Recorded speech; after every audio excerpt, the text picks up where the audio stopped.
Hello students, today's class we'll see about electricity.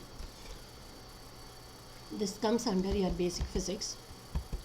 So we'll see and discuss about the syllabus, then introduction on electricity, electricity inside us. We'll see some simulation part, then capacitor and its types, capacitance of a conductor, then factors determining capacitance, principle of a capacitor, energy of a charged capacitor, then their simulation, then loss of energy in sharing of charges between two capacitors. So these concepts we'll see in this video. So this is your second unit syllabus, electricity. So first, what is electricity? A form of energy resulting from the existence of charged particles such as electrons or protons, either statically as an accumulation of charge or dynamically as a current. Static means at rest, dynamic means movement. So during a static period, so the charge will be accumulate, and during the motion time it will move as a current. And then this is a power line,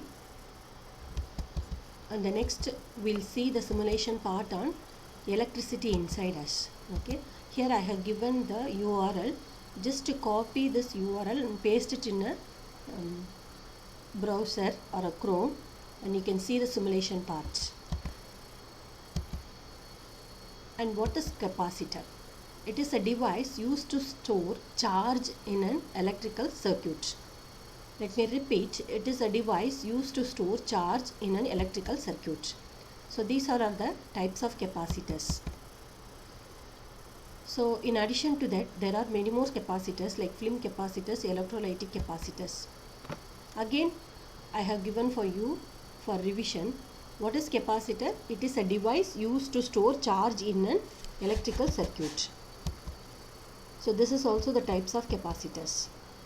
And here also I have mentioned few types of capacitors: fixed capacitors, charge storage capacitors, that is ceramic film capacitors, electrolytic capacitors, supercapacitors, etc. And based on the applications, we can divide the capacitors into non-polarized capacitors and polarized capacitors.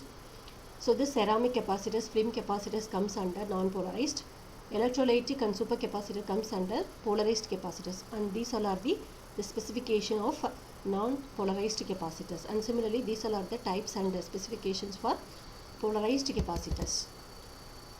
Then capacitors in a circuit. So these are the capacitors. So there are many types available, already I told you. So these capacitors are connected in a circuit like this.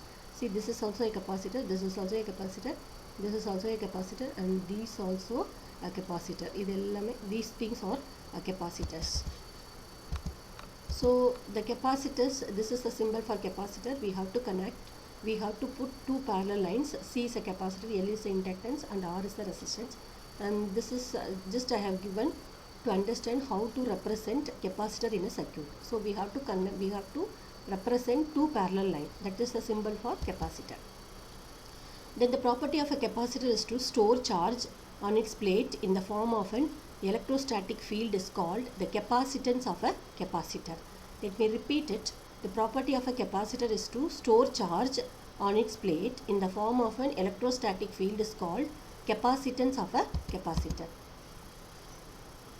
So we'll see the capacitance of a conductor. So let us consider a conductor and whose charge is Q and its potential is V, and the capacitance is denoted by C. Therefore the capacitance is equal to Q by V. Q is a charge and V is a voltage or potential. And it is also defined as amount of charge that should be given to increase its potential by unity. And the unit is farad. 1 farad is equal to coulomb per volt. 1 microfarad is equal to 10 to the power minus 6 farad. 1 picofarad is equal to 10 to the power minus 12 farad. Then factors determining capacitance. I'll discuss you about what all are the factors which determine capacitance. First one, shape and size of the conductor. The second one, the surrounding medium. The third one, the presence of other conductors. So these three factors determine the capacitance: shape and size of the conductor, the surrounding medium, the presence of other conductors. Next we'll see about the principle of capacitor. So first let us take a plate A, okay, whose charge is Q and the potential is V. So we know that the capacitance is equal to Q by V. Q is a charge and V is a voltage or potential. Next we have to bring another plate near to A. So what will happen here means insulate plate we have to brought near to A. So the negative charges induced on the side of B near to A. So induced on B, the negative charges are induced near to A and positive charges are induced on the other side of B. So in this way only it is induced. So but these two charges, negative and positive charges, are equal in amount. So next what will happen we'll see. So this negative charge, already I told you, first we have to bring this plate A and we have to brought the plate B near to A. So the negative charge will be induced on the side of A and the positive charge will be induced on the other side of B.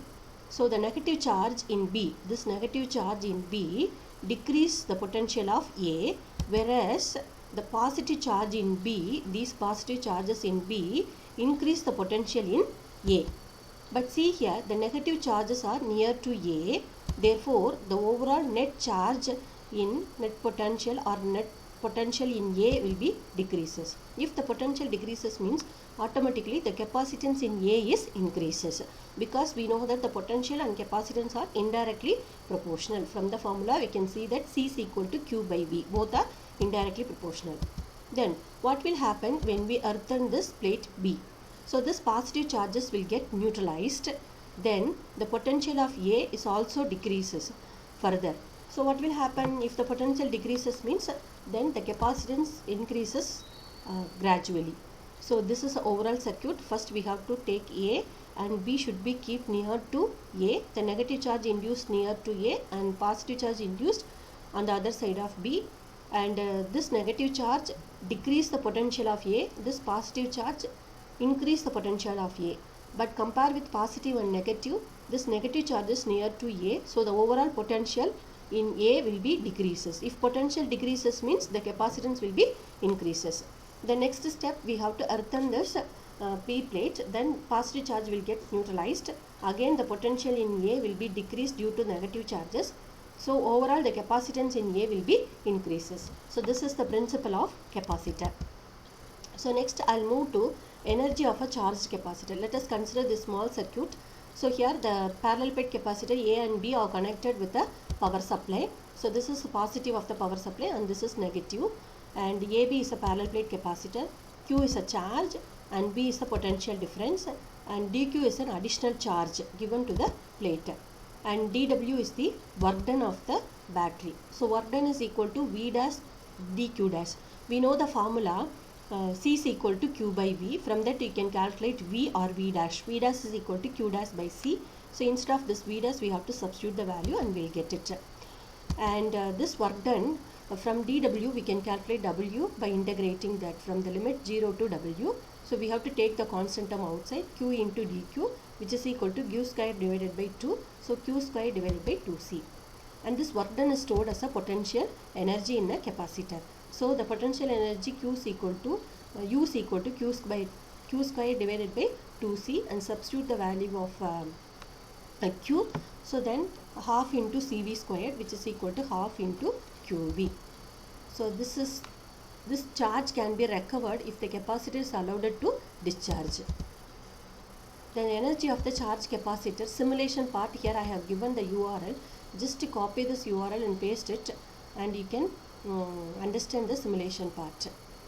So next I will move to losses of sharing of charge between two capacitors. Let us consider two capacitors, C1, C2 capacitance, and then V1, V2 are the potential, and the common potential will be capital V. So the C formula is the common. C is equal to Q by V. Already we know that. From that we can calculate V. V is equal to total charge divided by total capacitance. Just to substitute the values. Then the total energy of two capacitance before contact. Individually it is half C1 V1 square plus half C2 V2 square. Then the total energy of the two capacitors after contact, half into C1 plus C2 into V squared. So instead of this v, we have to substitute this value and we have to simplify it. Normal simplifications, and you'll get the value here. So here it is not clear, so I have mentioned the equation separately. In this equations I have mentioned it separately, and this is the continuation of the previous equation, and here I have given the example for your understanding. See here v1 minus v2 the whole square is always positive. v1 minus v2 the whole square is always positive, and u2 must be less than u1. That means u1 is greater than u2. So there is a loss of energy on sharing the charges. Thank you, students. So with this I want to stop this video. Thank you, one and all.